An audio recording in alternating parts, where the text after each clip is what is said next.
tutdingizmi? Ha, ro'za tutganman. Og'zingizni ochdingizmi?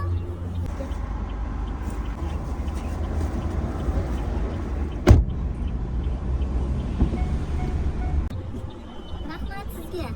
Ro'za qildingizmi? Ro'za tutdingizmi? Ha, ro'za tutganman. Og'zingizni ochdingizmi? Yo'q, hali endi ochaman. Qayerda ochasiz og'zingizni? Oshada ochib ketaman. Meni to'xtab turing.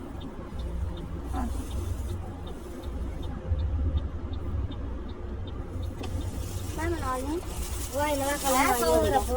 Voy, og'zingizni ochasiz, qo'ying. Rahmat. Jon sog' bo'lsin. Rahmat, sog' bo'ling. Rahmat. Voy tavba, qaranglar. Odam xursand bo'lib ketdi-yu. Iftorga deb narsa tashlab ketdilar. Alloh rozi bo'lsin. Shunaqa klientlarimiz ko'paysin. Ro'za ham anaqada bir insonga mana shunaqa iftorlik qilib berish yoki bo'lmasam bir savobda qolish ro'za payti eng savob ularga ham savob yoziladi-da. O'shaning uchun qo'limizdan kelguncha yaxshilik qilish kerak, to'g'rimi?